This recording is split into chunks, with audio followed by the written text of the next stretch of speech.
తెలుగు రాష్ట్రాల్లో సంచలనం సృష్టించిన సరూర్ నగర్ అప్సరా హత్య కేసులో తీర్పు వెలువడింది. పూజారికి జీవిత ఖైదు విధిస్తూ కోర్టు తీర్పునిచ్చింది. పెళ్లి చేసుకుంటారని చెప్పి అప్సరా అనే యువతిని పూజారి హత్య చేసి శంషాబాద్లో పూడ్చిపెట్టాడు. 4 ఏళ్ల పాటు వారి ప్రేమాయణం కొనసాగింది. పెళ్లి చేసుకోవాలని ఒత్తిడి తేవడంతో అప్సరను పూజారి అతి కిరాతకంగా చంపి పూడ్చిపెట్టాడు. పూజారి సాయికి జీవిత ఖైదు విధిస్తూ రంగారెడ్డి కోర్టు తీర్పునిచ్చింది. రైట్, ఇదే అంశానికి సంబంధించి మన తాజా సమాచారం అందించడానికి మా ప్రతినిధి అమర్ లైవ్ లో సిద్ధంగా ఉన్నారు. అమర్, రంగారెడ్డి జిల్లా ఏదైతే సరూర్ నగర్లో ఉంటున్నటువంటి అప్సరా హత్య కేసుకు సంబంధించి ఏదైతే నిందితుడైనటువంటి పూజారి సాయి కృష్ణకి జీవిత ఖైదు విధిస్తూ రంగారెడ్డి కోర్టు కొద్దిసేపటి క్రితమే నిర్ణయం తీర్పు వెలువరించింది. అయితే సాయి కృష్ణకి 10,000 ఫైన్తో పాటు 10 లక్షల కంపెన్సేషన్ కూడా ఇటు బాధిత కుటుంబానికి ఇవ్వాలని కూడా కోర్టు ఆదేశించిన పరిస్థితులు అయితే ఉన్నాయి. ముఖ్యంగా అప్సరా హత్య కేసుకు సంబంధించి ఇటు ఏదైతే అప్సరా సాయి కృష్ణ మధ్యలో ప్రేమాయణం దాదాపు 4 సంవత్సరాల పైగా నడిచింది. 2023 జూన్లో అప్సరను శంషాబాద్ ఏరియా సమీపంలో అతను ఏదైతే ఏర్పాటు చేసుకున్నటువంటి గోశాల ఉందో ఆ గోశాలకు రమ్మని పిలిచి అక్కడే హత్య చేసినట్లుగా తెలుస్తుంది. అయితే హత్యకు సంబంధించి 15 రోజుల ముందుగానే స్కెచ్ వేసినట్లుగా తెలుస్తుంది. వీటన్నిటికీ సంబంధించి సాయికృష్ణ కస్టడీలో కీలకమైన సమాచారాన్ని పోలీసులు రాబట్టడం, ఈ సమాచారం మొత్తాన్ని కూడా ప్రస్తుతం పోలీసులు కోర్టులో సబ్మిట్ చేయడంతో వీటన్నిటి ఆధారంగా ఏదైతే సంపులో పూడ్చివేతకు సంబంధించిన ఇన్ఫర్మేషన్ మొత్తాన్ని పూర్తిగా పోలీసులు తీసుకొని సాయికృష్ణే హత్య చేసినట్టుగా పూర్తిగా నిర్ధారణ కావడం, దీంతో ప్రస్తుతం కోర్టు పోలీసులు ఇచ్చినటువంటి ఏదైతే సాక్ష్యాల ఆధారంగా సాయికృష్ణకు జీవిత ఖైదు విధించింది. ఇది జీవిత ఖైదుతో పాటు 10,000 ఫైను, బాధిత కుటుంబానికి 10 లక్షల కంపెన్సేషన్ కూడా ఇవ్వాలని కూడా ఆదేశిస్తూ నిర్ణయం అయితే తీసుకున్న పరిస్థితుల నేపథ్యంలో మొత్తం సాయికృష్ణ వ్యవహారానికి సంబంధించి కీలకమైన ఏదైతే అతను చేసిన ప్రేమాయణం కావచ్చు, అతను ఏదైతే అప్సరా ప్రేమ మొదలుకొని ఏదైతే వివాహేతర సంబంధం తగులుతుందనే అంశానికి సంబంధించి మార్కెట్లో పూర్తిగా బ్యాడ్ అవుతాననే ఉద్దేశంతోనే సాయికృష్ణ అప్సరను చంపినట్లుగా కన్ఫెషన్ కూడా ఇచ్చారు. కాబట్టి ఈ కన్ఫెషన్ ఆధారంగానే కోర్టు కీలకమైన తీర్పు ఇచ్చిందని చెప్పుకోవచ్చు. ఇలా దీనికి సంబంధించి బాధిత కుటుంబ సభ్యులు ఎటువంటి స్పందన వ్యక్తం చేస్తున్నారు? ప్రస్తుతం అప్సర కుటుంబం ఏదైతే తేపి నుంచి హైదరాబాద్కు ఇక్కడ నివాసం ఉంటూ అప్సర ఏదైతే సినిమా యాక్టింగ్ కోసం మాత్రమే హైదరాబాద్కి వచ్చింది. హైదరాబాద్కి వచ్చిన నేపథ్యంలోనే అప్సర ఏదైతే రెగ్యులర్గా పూజల కోసం గుడికి వెళ్ళడం, ఆ తర్వాత శంషాబాద్ గోశాలకు కూడా వెళ్ళడం, ఆ శంషాబాద్ గోశాల మొత్తాన్ని కూడా పూజారి సాయికృష్ణే మెయింటైన్ చేస్తున్నట్లుగా తెలుస్తుంది. పూజారి సాయికృష్ణకు ఇటు అప్సర కుటుంబానికి మధ్య ఏదైతే సన్నిహితంగా ఉండడం, ఆ తర్వాత ప్రేమ అనేది మొదలైంది. ఈ హత్యకు ఒడిగట్టడం వెనుక మొత్తం కూడా సాయికృష్ణ ఉన్నాడని తేలడంతో ఇటు సాయికృష్ణను కఠినంగా శిక్షించాలని ఇప్పటికే గతంలో బాధితులు డిమాండ్ చేసిన నేపథ్యంలో ప్రస్తుతం జీవిత ఖైదు విధించడం పట్ల ఏదైతే అప్సర కుటుంబం మొత్తం కూడా ప్రస్తుతం సంతోషంగా ఉన్నారని చెప్పుకోవచ్చు. ఎందుకంటే అప్సర కుటుంబం ఏదైతే అప్సరతో సన్నిహితంగా ఉండడం, అప్సర వల్ల తల్లితో సాయికృష్ణ ఏదైతే అక్క అంటూ మాట్లాడడం, ఇలా సన్నిహితం ఉంటూనే పూర్తిగా వెనుకుండి వెన్నుపోటు పొడిచారనేది ప్రస్తుతం వాళ్ళ కుటుంబం అయితే ఆరోపిస్తుంది. జీవిత ఖైదు విధించడం వల్ల ప్రస్తుతం కుటుంబ సభ్యులు అయితే సంతోషం వ్యక్తం చేస్తున్నటువంటి పరిస్థితులు అయితే ఉన్నాయి. మొత్తం మీద సాయికృష్ణ లాంటి వ్యక్తులు ఏదైతే అమ్మాయిల పట్ల వ్యవహరించిన తీరుకు సంబంధించి ఏదైతే మొదట ప్రేమాయణం మొదలు పెట్టడం, ఆ తర్వాత ఏదైతే ప్రేమాయణం మొదలైన తర్వాత పెళ్లి చేసుకొని ఒత్తిడి తేవడంతోనే అమ్మాయిని హత్య చేసినట్లుగా తెలుస్తుంది. మొత్తానికి జీవిత ఖైదు విధించడం పట్ల ఇటు అప్సర కుటుంబ సభ్యులు అయితే సంతోషాన్ని అయితే వ్యక్తం చేస్తున్నారు. Sheela, right, thank you Amar.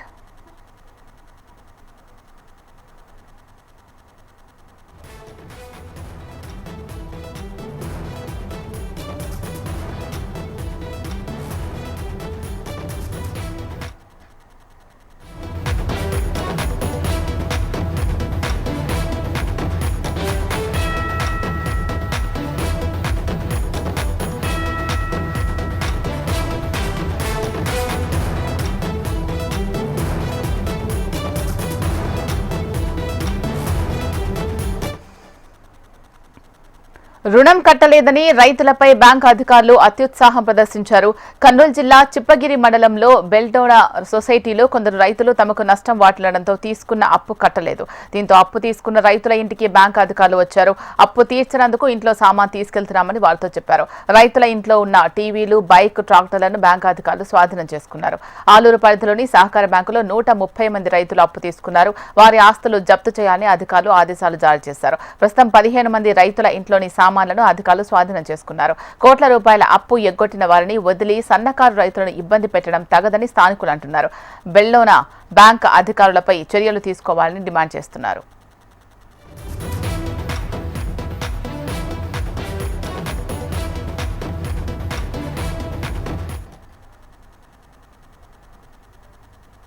రాష్ట్రంలో సహకార సొసైటీలు అంటేనే గ్రామీణ ప్రాంతాల్లో రైతాంగానికి వెన్నెముక లాంటివి. చిన్న సన్నకారు రైతులకు గ్రామీణ ప్రాంతాల్లో అప్పులు ఇచ్చి వసూలు చేసుకునే పరిస్థితి ఉంది. అది మనకందరికి తెలుసు. కానీ వెన్నెముక అయినటువంటి రైతాంగానికి ఈరోజు దేశానికి అన్నం పెట్టే రైతుకు సంబంధించి మరి చిప్పగిరి మండలంలో రైతుల వద్ద బలవంతంగా రుణాలు వసూలు చేయడం అనేది జరుగుతూ ఉంది. నిన్నగాక మొన్న పత్రికల్లో కథనాలు వచ్చాయి. మరి రైతుల ఇంటికి వెళ్ళి టీవీలు తీసుకోవడం, ఫ్రిడ్జ్లు తీసుకోవడం, బలవంతంగా బైకులు తీసుకోవడం, ఇటువంటివి తీసుకొని మరి రైతుని అవమానానికి గురి చేస్తున్న పరిస్థితి ఉంది. ఈరోజు దేశానికి అన్నం పెట్టే రైతు ఈ రకంగా అవమానించడం అనేది కరెక్ట్ కాదు. రైతులకు కొంత టైం ఇవ్వాలి. రైతు కరువుతో అల్లాడుతూ ఉన్నాడు. మనం చూస్తున్నాం అనేక మంది ఈరోజు దేశంలో పెట్టుబడిదారులు, బడా పెట్టుబడిదారులు, మరి కార్పొరేటు పెట్టుబడిదారులు మొత్తం కూడా వేల కోట్ల రూపాయలు ఎగవేసి అదాని, అంబానీ, విజయమాల్ లాంటి వాళ్ళు దర్జాగా విదేశాల్లో తిరుగుతూ ఉన్నారు. మరి అటువంటి వాళ్ళ పట్ల కేంద్ర ప్రభుత్వం కానీ ఆర్బీఐ కానీ ఎటువంటి చర్యలు తీసుకోవడం లేదు. మరి అటువంటి వారి పట్ల తీసుకునేటువంటి ప్రభుత్వం చిన్న సన్నకారు రైతులు గ్రామీణ ప్రాంతాల్లో పంటల పండక, వర్షాలు రాక ఆత్మహత్యలు చేసుకున్నటువంటి ఇటువంటి పరిస్థితుల్లో ఆలూరు లాంటి ప్రాంతంలో ఈ రకంగా మరి రైతును అవమానకు గురి చేయడం తప్ప వేరే కాదు. అందుకోసం దీన్ని మేము రైతు సంఘం ఖండిస్తూ ఉన్నాం. రాబోయే కాలంలో ఖచ్చితంగా ఇదే విధానాలను సహకార సొసైటీ వాళ్ళు వ్యవహరిస్తే ఖచ్చితంగా రైతన్నకు అండగా మేము నిలబడతాం. మరి దాన్ని ఖండిస్తామని. కూటమి ప్రభుత్వం వచ్చి 10 నెలలు అయింది. రైతులు పంటలు లేదు. రైతులు వచ్చిన పంటకనే రేట్లు లేవు. పత్తి అయితేనేమి, మిరప అయితేనేమి. అదే మిరప అయితే నిన్నైతే కర్నూలులోన 4,000, 3,000, 6,000 చాలా దుర్భరంగా ఉంది రైతుల పరిస్థితి. అలాంటిది ఈరోజు ఈ కూటమి ప్రభుత్వం వచ్చినప్పటి నుంచి సొసైటీలోన మా జగనన్న ప్రభుత్వం 5 సంవత్సరాలు అసలు సొసైటీలోని ఇచ్చేదే కానీ ఇంత ఇబ్బంది పెట్టలేదు. ఏది పడితే అది ఇల్లు పోయి యాలం వేస్తున్నారు. ట్రాక్టర్ పడితే ట్రాక్టర్, మోటార్ సైకిల్ పడితే మోటార్ సైకిల్, ఫ్రిడ్జ్ లో అన్ని చేస్తున్నారు. ఇంత వీళ్ళకి అయితే ఈ చంద్రబాబు నాయుడికి అసలు రైతుల మీద అసలు మానవత్వమే లేదు. ఎందుకంటే ఆయన ఎప్పుడూ రైతుల గురించి పట్టించుకునేవాడు కాదు. రైతులంటే ఆయనకి దండగానేవాడు ఆయన. అలాంటి వ్యక్తి ఈ రోజు పంటలు లేక, రేట్లు లేక, మొన్ననే చూసినాం చింతకుంటలోన దాదాపు 4-5 వేల ఎకరాలు పంట నష్టపోతే వాళ్ళొక్క రైతు 40,000 పెట్టినారు. 5,000 ఎకరాలు అంటే 5-4-22 కోట్ల రూపాయలు నాశనం అయిపోయినారు. అసలు వీళ్ళకి మానవత్వం అనేది లేదు. ఆ మానవత్వం లేకుండా, పంటలు లేకుంటే ఇండ్లకు పోయి జప్తి చేస్తూ అసలు ఎంత వీళ్ళే ఉరియేసి రైతులను ఉరియేస్తున్నారు వీళ్ళే. ఎందుకంటే ఇప్పుడు ఎంతో మర్యాదగా బతుకుతుంటారు రైతులు. నాకు మొన్ననే రుణం కట్టలేదని రైతులపై బ్యాంక్ అధికారులు అత్యుత్సాహం ప్రదర్శించారు. కర్నూలు జిల్లా చిప్పగిరి మండలంలో బెల్లోనా సొసైటీలో కొందరు రైతులు తమకు నష్టం వాటిల్లడంతో తీసుకున్న అప్పు కట్టలేదు. దీంతో అప్పు తీసుకున్న రైతుల ఇంటికి బ్యాంక్ అధికారులు వచ్చారు. అప్పు తీర్చనందుకు ఇంట్లో సామాన్ తీసుకెళ్తామని వారితో చెప్పారు. దీనికి సంబంధించి మరింత సమాచారం మా ప్రతినిధి హరికిషన్ అందిస్తారు. హరికిషన్, రైతులు ఏం చెప్తున్నారు దీనికి సంబంధించి? దేశానికి రైతన్న వెన్నుముక అని చెప్పి పార్టీలన్నీ కూడా పాట పాడడం అందరికీ తెలిసిందే. కానీ ఆ రైతుకు కష్టం వస్తే మాత్రం పట్టించుకున్న పాపాన ఎవరూ పోవడం లేదని మాత్రం ప్రజా సంఘాలు ఆగ్రహం వ్యక్తం చేస్తున్నారు. దానికి ప్రత్యక్ష ఉదాహరణ ఈరోజు జరిగినటువంటి సంఘటనే. ఎవరైతే కాల్ మనీ ఇచ్చేటటువంటి వారు ఏ రకంగా వ్యవహరిస్తారో, అలాగే ప్రైవేట్ ఫైనాన్సర్స్ ఏ రకంగా వ్యవహరిస్తారో, ఈ రోజు సహకార సొసైటీ బ్యాంక్ అధికారుల తీరు సేమ్ వాటికి ఎటువంటి భిన్నంగా లేదని మాత్రం కూడా ఆగ్రహం వ్యక్తం చేస్తున్నారు. ఎక్కడైనా సహకార సొసైటీ అంటే చిన్నకారు రైతులకు వారి పెట్టుబడి కోసం సహాయం అందించేటటువంటి బ్యాంక్స్ ఇవి. వారు పెట్టుబడి పెట్టిన తర్వాత వచ్చినటువంటి పంటను అమ్ముకొని వచ్చిన లాభాల్లో ఆ సొసైటీలకు తిరిగి చెల్లించాల్సినటువంటిది. దీనికోసమే ప్రభుత్వాలు ప్రతిష్టాత్మకంగా ఈ సహకార బ్యాంకులు అనేవి కూడా ఏర్పాటు చేయడం జరిగింది. కానీ ప్రస్తుతం కర్నూలు పడమర ప్రాంతం అంతా కూడా కరువుకు కేర్ ఆఫ్ అడ్రస్ గా ఉంటుంది. ఇక్కడ 50 ఎకరాలు ఉన్నటువంటి భూ ఆస్వామి కూడా ఇతర ప్రాంతాలకు పొట్ట చేత పట్టుకొని పెళ్ళాం పిల్లల్ని తీసుకొని వలసపోవడం ఆనవాయితీగా వస్తోంది. ఏదో వర్షాకాలం నాడు కాస్త పంట పండించుకొని ఆ పంటను అమ్ముకునే టయానికి ఆ పంటకు సరైనటువంటి గిట్టుబాటు ధర రాక ఆ పంట కూడా అక్కడే వదిలేసి అప్పుల ఊబిలో కూరుకుపోయి ఆత్మహత్యల వైపు అడుగులు వేస్తున్నటువంటి పరిస్థితులు ఎన్నో చూసాం. ప్రతిసారి కూడా వారు బ్యాంక్ అధికారులు రావడం, తర్వాత అప్పులు అడగడం, సో మళ్ళీ వారికి రిక్వెస్ట్ చేసుకోవడం, ఏదో రకంగా వలస వెళ్ళి వచ్చిన కాస్త అంటే కూలీ చేసుకొని తెచ్చుకున్న డబ్బుల్లో కాస్తో కూస్తో బ్యాంకులకు కట్టడం, మళ్ళీ తిరిగి లోన్లు తీసుకోవడం, మళ్ళీ పంటలు పండించుకోవడం ఆశగా ఇదంతా కూడా ఆనవాయితీగా వస్తుంది. అయినప్పటికీ కూడా రైతు పరిస్థితి, రైతు తలరాత ఎక్కడా కూడా మారడం లేదు. ఈ నేపథ్యంలోనే రైతన్నలందరూ కూడా చాలా వరకు బకాయిలు ఉన్నారని, ఆ బకాయిలు చెల్లించాలని చెప్పేసి బ్యాంక్ అధికారులు అయితే గత కొన్ని రోజుల నుంచి కూడా వారికి కంప్లీట్ గా నోటీసులు ఇస్తున్నారు. ఆ నోటీసులకు స్పందించి వీలైనంత త్వరగా కడతామని చెప్తున్నా కూడా ఎక్కడా కట్టడం లేదని ఈరోజు ఏకంగా వారి ఇండ్ల వద్దకు వెళ్ళి వాళ్ళ ఇండ్లలో ఉన్నటువంటి టీవీలు అయితేనేమి, అలాగే స్కూటర్లు అయితేనేమి, అలాగే ట్రాక్టర్లు అయితేనేమి ఇవన్నీ కూడా స్వాధీనపరుచుకున్నారు. దగ్గర 15 మంది రైతులకు సంబంధించినటువంటి వస్తువులు తీసుకున్నారు. ఇంకా 130 మంది వరకు ఉన్నారని చెప్పేసి గుర్తించి వారందరికీ కూడా నోటీసులు పంపించారు. అయితే విషయం తెలుసుకున్నటువంటి వామపక్షాలు, అలాగే ప్రజా సంఘాలు, స్థానికంగా ఉన్నటువంటి వైసీపీ ఎమ్మెల్యే ఈ బ్యాంక్ అధికారుల తీరును తీవ్రంగా తప్పుపట్టారు. ఇది కరెక్ట్ కాదు. 1000 కోట్ల ముంచి దేశాలు పారిపోయినటువంటి వారిని వదిలేసి కాస్తో కూస్తో అప్పు చేసినటువంటి రైతుల్ని ఈ రకంగా ఇబ్బందులు పెట్టడం ఎంతవరకు కరెక్ట్ అని చెప్పేసి వారు నిలదీస్తున్నారు. మరోవైపు ఇంట్లో ఉన్నటువంటి వస్తువులు కూడా తామేమి డబ్బులు పెట్టి కొన్నవి కాదని, కేవలం ఈఎంఐల ద్వారా తీసుకున్నామని, ట్రాక్టర్లు అయితేనేమి, స్కూటర్లు అయితేనేమి, టీవీలు అయితేనేమి ఇవి పట్టుకొని పోతే ఆ డబ్బులు కట్టలేక ఈ డబ్బులు కట్టలేక అల్లాడిపోతున్నామని ప్రభుత్వం తమను ఆదుకోవాలని చెప్పేసి కూడా రైతన్నలు కోరుతున్నారు. అయితే ఇటువంటి చర్యల వల్ల ప్రైవేట్ ఫైనాన్స్ కి అలాగే సహకార సొసైటీకి ఎటువంటి తేడా ఉంటుందని చెప్పేసి విమర్శించే వారికి సమాధానం చెప్పేవారు కరువైనారు. కూటమి ప్రభుత్వం వచ్చిన తర్వాత ఇవి ఎక్కువ అయిపోయాయని చెప్పేసి వైసీపీ ఎమ్మెల్యే విరూపాక్షి బహిరంగంగా కూడా విమర్శిస్తున్నారు. గత 5 సంవత్సరాల కాలంలో ఎప్పుడు వైసీపీ ప్రభుత్వం ఉన్నప్పుడు ఇటువంటి చర్యలు జరగలేదు. తాజాగా ఇటువంటి చర్యలు జరుగుతున్నా ఎందుకు అధికార పార్టీ నేతలు స్పందించడం లేదని ఆయన ప్రశ్నిస్తున్నారు. మొత్తానికి మాత్రం రైతన్నలందరూ కూడా ఆందోళన వ్యక్తం చేస్తున్నారు. తమకు సమయం ఇప్పిస్తే తమ పంటలు అమ్మి వచ్చిన డబ్బులతో సొమ్ము చెల్లించేందుకు సిద్ధంగా ఉన్నామని, కానీ ఇటువంటి పనుల వల్ల తమ పరువు అంటే ముందే డబ్బులు పోగొట్టుకొని ఆర్థిక ఇబ్బందులతో సతమతం అవుతున్న తాము పరువును సైతం పోగొట్టుకొని ప్రాణత్యాగం చేసేటటువంటి పరిస్థితి వస్తుంది. కాబట్టి దయచేసి అధికారులు తమను గుర్తించాలని, తమను ఆదుకోవాలని చెప్పేసి కోరుతున్నటువంటి పరిస్థితి అయితే తాజాగా ఉంది. Sheela, thank you Harikishan.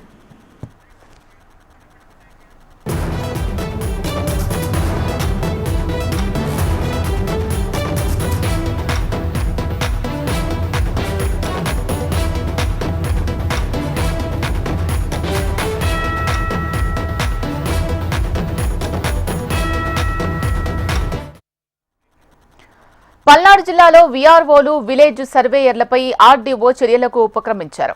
Gurazala revenue division పరిధిలోని 40 మందికి షోకాజ్ నోటీసులు జారీ చేశారు. 28 మంది వీఆర్ఓలు, 12 విలేజ్ సర్వేయర్లపై పట్టాదారు పాస్ పుస్తకాలు జారీలో రైతుల నుంచి డబ్బులు వసూలు చేశారని ఆరోపణలు వచ్చాయి.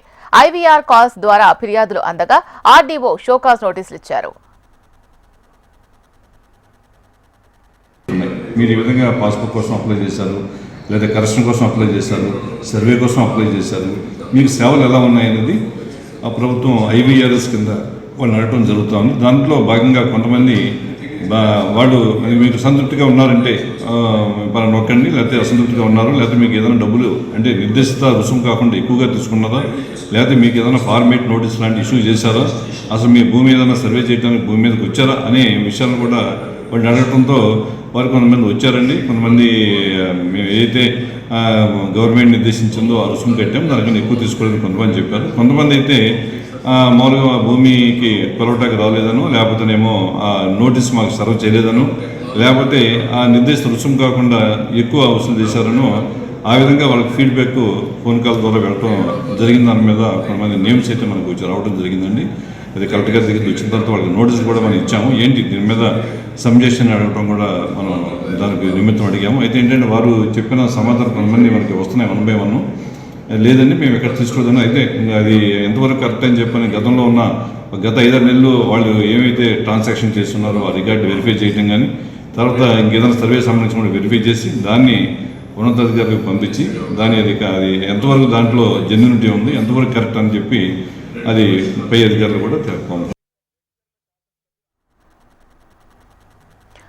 పల్నాడు జిల్లాలో వీఆర్ఓలు విలేజ్ సర్వేయర్లపై ఆర్డీఓ చర్యలకు ఉపక్రమించారు. గురజాల రెవెన్యూ డివిజన్ పరిధిలోని 40 మందికి షోకాజ్ నోటీసులు జారీ చేశారు. దీనికి సంబంధించి మరింత సమాచారం మా ప్రతినిధి నరసింహ అందిస్తారు. నరసింహ, చెప్పండి. పల్నాడు జిల్లా గురజాల నియోజకవర్గం గురజాల రెవెన్యూ డివిజన్ పరిధిలోని రెవెన్యూ సిబ్బందిపై క్రూడా జల్పించారు ఆర్డీఓ మురళీకృష్ణ. ఇందులో భాగంగా మనం చెప్పుకుంటే కూడా 28 వీఆర్ఓలు, 12 మంది విలేజ్ సర్వేలకి ఆయన షోకాజ్ నోటీసులు జారీ చేశారు. అయితే ప్రధానంగా కూడా ఎవరైతే ఉన్నారో ఈ వీఆర్ఓలు కానీ ఇటు విలేజ్ సర్వేలు కానీ ఇద్దరు కలిసి కొంతమంది రైతుల దగ్గర నుంచి పట్టాదారు పాస్ పుస్తకాలు ఇప్పిస్తామంటూ కూడా వాళ్ళు ఆ పుస్తకాలు జారీ చేసే క్రమంలోనే కొంతమంది దగ్గర అప్లై చేయటం కానీ, కొంతమంది పాస్ పుస్తకాలు ఇవ్వటం కానీ వాళ్ళ దగ్గర నుంచి డబ్బులు దండుకున్నారని చెప్పేసి ఆరోపణలు వచ్చాయి. డబ్బులు వసూలు చేశారని చెప్పేసి సమాచారం వచ్చింది. దీంతో కలెక్టర్ ఆఫీస్ నుంచి ఎవరైతే ఉన్నారో పల్నాడు జిల్లా కలెక్టర్ అరుణ్ బాబు ఆయన ఐవీఆర్ కాల్స్ ద్వారా కొంతమంది ఫిర్యాదు చేశారని చెప్పేసి కూడా ఈ ఫిర్యాదును ఆయన స్వీకరించినట్టు కూడా తెలుస్తుంది. సో వెంటనే ఆయన మురళీకృష్ణకి ఆదేశాలు జారీ చేశారు. ఆర్డీఓ రుడా పిలిపించారు, షోకాసులు నోటీసులు జారీ చేశారు, దానిపైన వివరణ ఇవ్వాలని చెప్పేశారు. అంతేకాకుండా కూడా ఎవరైతే ఉన్నారో ముఖ్యంగా రెవెన్యూ సిబ్బంది ఎక్కడైనా సరే రైతుల నుంచి పాస్బుక్లు కానీ, అడంగులు కానీ, 1 wheel కానీ ఏవైనా సరే ఆన్లైన్ చేయాలన్నా కూడా ఎవరైతే ఉన్నారో రైతుల దగ్గర నుంచి పెద్ద స్థాయిలో కూడా డబ్బులు తీసుకోవడం, అంతేకాకుండా వాళ్ళ దగ్గర నుంచి వసూలు చేయడం, మధ్యలో దళారులు, మీడియేటర్లు ఉండటం కూడా ఈ రైతులు తీవ్రంగా నష్టపోతున్నారు. అంతేకాకుండా కూడా రైతులకి అడంగులు 1 wheel అనేది పాస్బుక్ లో చాలా ఇంపార్టెంట్. వాళ్ళు ఒక బ్యాంకు దగ్గర నుంచి నగదు రూపంలో లోన్ తీసుకోవాలన్నా కూడా తప్పనిసరిగా పాస్బుక్లు ఉండాలి. ఈ పాస్బుక్లు ఉంటేనే లోన్ ఇస్తారు. సో ఈ లోన్ల కోసం కానీ వాళ్ళ ఆస్తికి ఒక సెక్యూరిటీగా కూడా పాస్బుక్ ఉంటుంది. సో ఈ నేపథ్యంలోనే ప్రతి రైతుకు కూడా పొలం ఉన్నటువంటి రైతుకి పాస్బుక్ అవసరము. ఆ క్రమంలోనే ఈ పాస్బుక్లు జారీ చేసిన క్రమంలోనే ఎవరైతే ఉన్నారో వీఆర్ఓలు కానీ, రెవెన్యూ సర్వేలు ఎవరైతున్నారో వాళ్ళ చేతివాటం ప్రదర్శించి వాళ్ళ దగ్గర నుంచి డబ్బులు దండుకున్నారని చెప్పేసి సమాచారం తెలిసింది. ఐవీఆర్ కాల్స్ ద్వారా సమాచారం తీసుకున్నారు. సో దాంతో వెంటనే వారికి షోకాజ్ నోటీసులు ఇష్యూ చేశారు. ఇలా థ్యాంక్ యూ నరసింహ.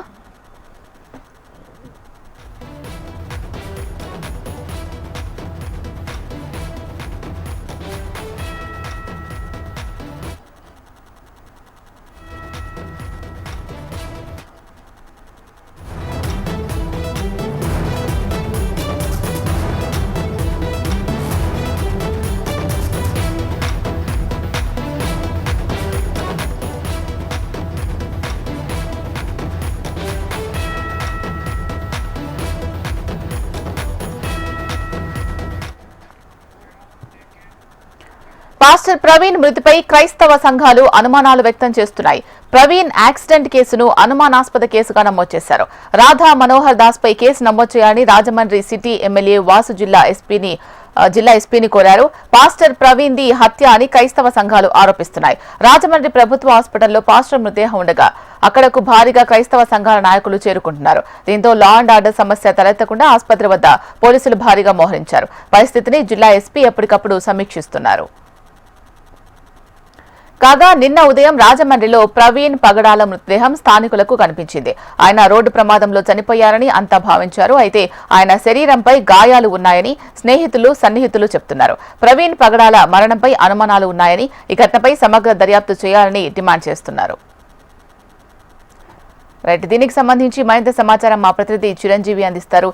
చిరంజీవి, అసలు ఏం జరిగింది అనే దానికి సంబంధించి ప్రవీణ్ సన్నిహితులు కావచ్చు, కుటుంబ సభ్యులు కావచ్చు, ఏం చెప్తున్నారు?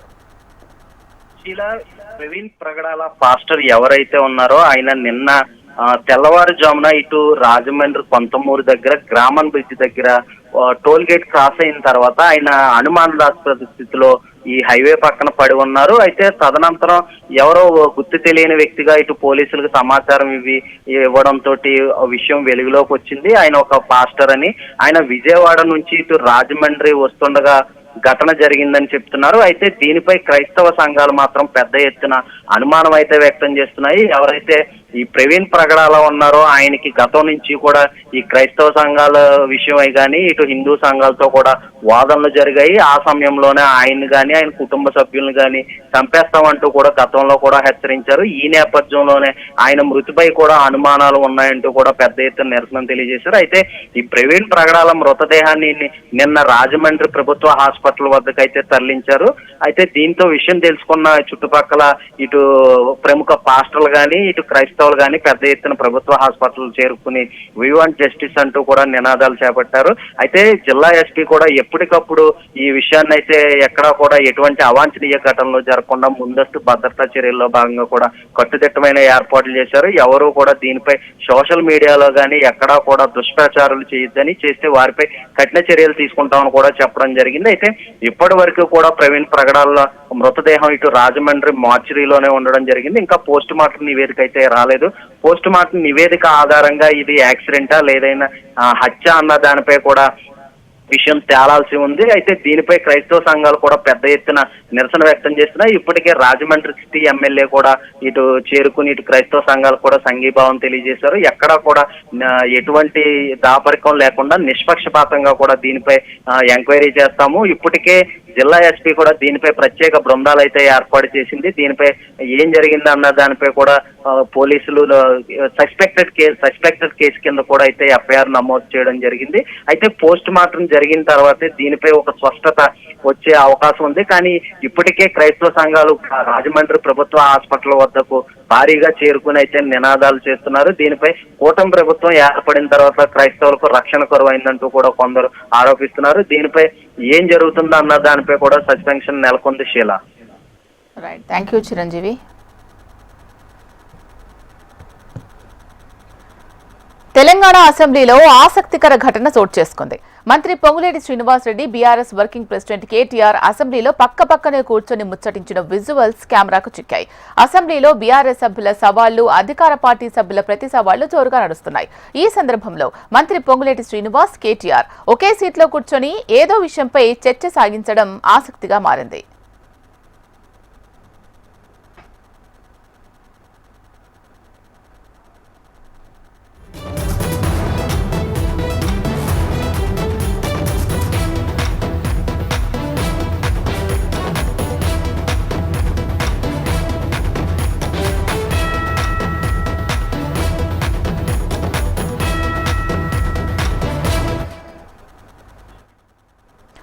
ములుగు జిల్లాలో మరోసారి పెద్ద పులి కలకలం సృష్టిస్తోంది. వెంకటాపూర్ మండలం లింగాపూర్ సమీపంలోని పంట పొలాల్లో పెద్ద పులి అడుగులను గుర్తించారు ఫారెస్ట్ అధికారులు. పెద్ద పులి సంచరిస్తుంది అంటూ అటవీ శాఖ సిబ్బందికి సమాచారం అందించగా అడుగులను గుర్తించారు అటవీ శాఖ సిబ్బంది. ప్రస్తుతం పెద్ద పులి కన్నాయిగూడెం, పాకాల ఫారెస్ట్ వైపు వెళ్లినట్లు చెబుతున్న ఫారెస్ట్ అధికారులు 2 బృందాలుగా విడిపోయి గాలిస్తున్నారు. చుట్టుపక్కల గ్రామాల ప్రజలు అప్రమత్తంగా ఉండాలని సూచిస్తున్నారు.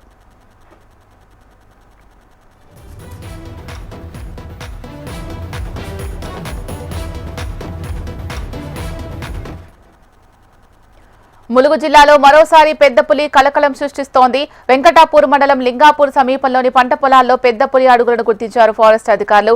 పెద్ద పులి సంచరిస్తుంది అంటూ అటవీ శాఖ సిబ్బందికి సమాచారం అందించగా అడుగులను గుర్తించారు అటవీ శాఖ సిబ్బంది. ప్రస్తుతం పెద్ద పులి కన్నాయిగూడెం, పాకాల ఫారెస్ట్ వైపు వెళ్లినట్లు చెప్తున్న ఫారెస్ట్ అధికారులు 2 బృందాలుగా విడిపోయి గాలిస్తున్నారు. చుట్టుపక్కల గ్రామాల ప్రజలు అప్రమత్తంగా ఉండాలని సూచిస్తున్నారు. దీనికి సంబంధించి మరింత సమాచారం మా ప్రతినిధి అనిల్ అందిస్తారు. అనిల్, చెప్పండి, దీనికి సంబంధించి ఎటువంటి సమాచారం అంతోంది ప్రస్తుతం? శీలా, వరంగల్ ఉమ్మడి జిల్లాలో గత 4 రోజుల పాటుగా పెద్ద పులి తీవ్ర సంచలనం సృష్టించడం జరుగుతుంది. ప్రతిరోజు ఒక ప్రాంతంలో పెద్ద పులి అడుగులు చూశామని చెప్పేసి రైతులందరూ కూడా ఫారెస్ట్ అధికారులకు చెప్పడం జరుగుతుంది. ఈ రోజు తాజాగా చూస్తుంటే ములుగు జిల్లా వెంకటాపూర్ మండలం లింగాపూర్ అడవి ప్రాంతంలో ఓ పంట పొలంలో పెద్ద పులి అడుగులను గుర్తించిన రైతు తక్షణమే అక్కడ ఉన్నటువంటి ఫారెస్ట్ అధికారులు చెప్పడం జరిగింది. వాళ్ళు వచ్చి ఆ పగ్ మార్క్స్ అన్ని కూడా జాడలు తీసుకున్న తర్వాత అది ఎటు వెళ్ళిందని చెప్పి పరిశీలించగా నర్సంపేట అంటే వరంగల్ జిల్లా నర్సంపేట పాకాల అభయారణ్యం వైపు వెళ్ళినట్టుగా ఫారెస్ట్ అధికారులు అయితే గుర్తించడం జరిగింది. దానికోసం ప్రత్యేకంగా ట్రాప్ కేంద్రాలు ఏర్పాటు చేసినప్పటికీ కూడా అక్కడికి పోకుండా ముందుగా దిగి భూపాలపల్లి జిల్లా కాళేశ్వరం ప్రాంతంలో గత నెల రోజుల క్రితం కనిపించడం జరిగింది. అక్కడ నుంచి మహాముత్తారం, తర్వాత కాటారం ఆ ప్రాంతం మీదుగా తాడ్వాయి మీదుగా మేడారం జాతర సమయంలో కూడా మేడారం ప్రాంతంలో కనిపించినట్టుగా అక్కడ రైతులు చెప్పడం జరుగుతుంది. గత నెల రోజులుగా వరంగల్ ఉమ్మడి జిల్లా వ్యాప్తంగా బట్ భూపాలపల్లి, ఇటు ములుగు, వరంగల్ 3 జిల్లాల్లో పెద్ద పులి సంచరిస్తుండటంతో 3 జిల్లాలకు సంబంధించిన అటవీ అధికారులు అయితే దీన్ని పట్టుకునేందుకు ట్రాప్ కెమెరాలు కూడా ఏర్పాటు చేయడం జరిగింది. శిలా, థ్యాంక్ యూ అనిల్. విశాఖలో డెలివరీ బాయ్ అనిల్ పై ఆక్సిజన్ టవర్స్ లో ఒక ఫ్లాట్ ఓనర్ దాడి కలకలం రేపింది. ఈ ఘటనను ఖండిస్తూ వారు నిరసన చేపట్టారు. ఆక్సిజన్ టవర్స్ లో డోర్ డెలివరీకి నిరాకరిస్తున్నారు. గ్రౌండ్ ఫ్లోర్ లో సెక్యూరిటీకి పార్సల్స్ ఇచ్చి డెలివరీ బాయ్స్ వెళ్తున్నారు. భవిష్యత్తులో ఇలాంటి దాడులు జరగవని ఫ్లాట్ ఓనర్స్ లిఖితపూర్వక హామీ ఇవ్వాలని డిమాండ్ చేస్తున్నారు. దీనిపై మరింత సమాచారం మా ప్రతినిధి అనురాధ అందిస్తారు.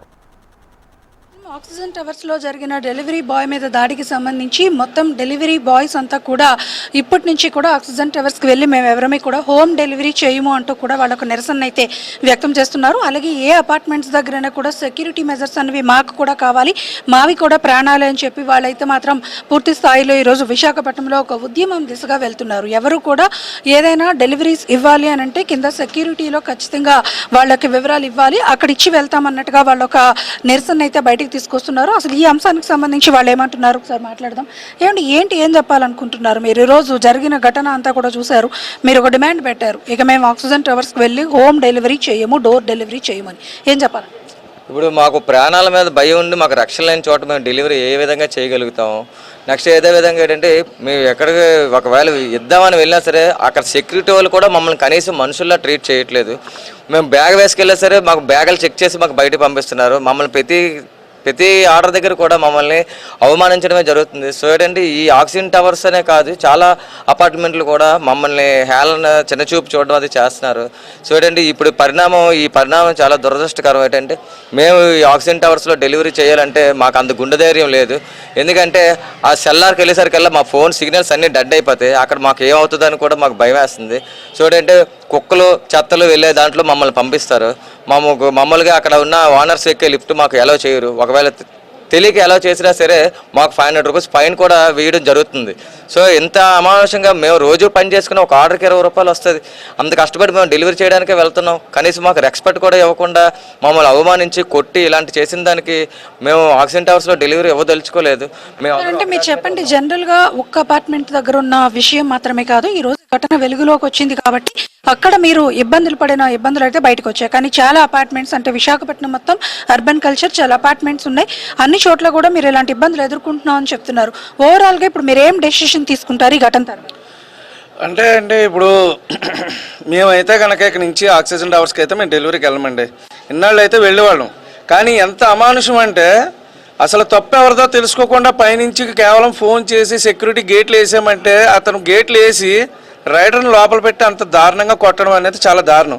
ఇప్పుడు అతనికి ఇవాళ జరిగింది, రేపటి రోజు ఇంకో చిన్న విషయం ఏదో జరుగుతుంది. అలాగే గేట్లు వేసేస్తే మేము బయటకు వచ్చే అవకాశం కూడా లేదు. అంటే ఇప్పుడు ఈ జరిగిన ఘటనని పక్కన పెడితే మొత్తం ఓవరాల్ గా మీరు ఇప్పుడు ఒక డెసిషన్ తీసుకుంటున్నాం అంటున్నారు. ఇలాంటి అపార్ట్మెంట్స్, గేటెడ్ కమ్యూనిటీస్ దగ్గరకు వెళ్ళేటప్పుడు ఖచ్చితంగా మేము కింద సెక్యూరిటీలోనే ఫుడ్ డెలివరీ ఇచ్చి వెళ్తాం, పై దాకా వెళ్ళము అనేది.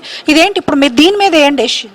మేమైతే కనుక ఇక్కడ నుంచి ఇది అయితే మాత్రం ఏ అపార్ట్మెంట్కి అయినా సరే, అంటే ఎలాంటి పెద్ద అపార్ట్మెంట్ ఏదైనా సరే కిందనే మేము డెలివరీ ఇస్తామండి. ఇక్కడ నుంచి మేమైతే పైకి వెళ్ళి డెలివరీ చేసేదాని ప్రసక్తి అయితే లేదు. అలాగే ఆక్సిజన్ టవర్స్ నిన్న వాళ్ళు అసోసియేషన్ పెట్టి ఏదో మా తప్పు అయింది, ఇక ముందు ఇలాంటివి జరగమని. ఇదివరకు కూడా అదే ఆక్సిజన్ టవర్స్లో ఇలాంటి 2-3 సంఘటనలు జరిగినాయి. మళ్ళీ ఇది రిపీట్ అయింది. రేపటి ఈ రోజున ఇదే అవ్వదు అని మళ్ళీ అవ్వదు అని చెప్పాను. రేపటి రోజు రిపీట్ అయిన తర్వాత అప్పుడేం చెప్తారండి సమాధానం? కాబట్టి మేమైతే కనుక ఆక్సిజన్ టవర్స్ మేము చేయమండి డెలివరీ. ఓకే, ఇది ఇక్కడ మొత్తానికి డెలివరీ బాయ్స్ అంతా కూడా విశాఖపట్నంలో ఒక నిర్ణయానికి వచ్చామనేది అయితే మాత్రం స్పష్టంగా తెలియజేస్తున్నారు. ఎందుకంటే ఆక్సిజన్ టవర్స్ లో జరిగిన ఘటన మాత్రమే కాదు, విశాఖపట్నంలో ఉన్న అర్బనైజ్డ్ గేటెడ్ కమ్యూనిటీస్ ఇలాంటి పెద్ద పెద్ద అపార్ట్మెంట్స్, గ్రూప్ ఆఫ్ హౌసెస్ ఉన్న చోట మేము వెళ్తే సెక్యూరిటీ మెజర్స్ అనేవి అక్కడ మాకు ఉండటం లేదు. మాకు కూడా రక్షణ కావాలి కాబట్టి ఖచ్చితంగా మేము కొన్ని డిమాండ్స్ అయితే పెడుతున్నాము. కింద సెక్యూరిటీలో మేము ఫుడ్ డెలివరీ ఇస్తాం, వాళ్ళు వచ్చి తీసుకోవాల్సి ఉంటుంది. అక్కడికి మాత్రం మేము వెళ్లే ప్రసక్తి లేదు. అలాగే ఇప్పుడు జరిగిన ఘటనకు సంబంధించి బాధిత ఫ్యామిలీకి కూడా న్యాయం జరగాలి అని కూడా మేమంతా కూడా డిమాండ్ చేస్తున్నామని తెలియజేస్తున్నారు. చూడాలి మరి ఇవి ఎలాంటి పరిణామాలకి దారితీస్తాయనేది. వీడియో జర్నలిస్ట్ ధనుష్తో అనురాధ, HM TV, విశాఖపట్నం. ఇవి ఇప్పటివరకున్న అప్డేట్స్. చూస్తూనే ఉండండి HM TV. నమస్తే.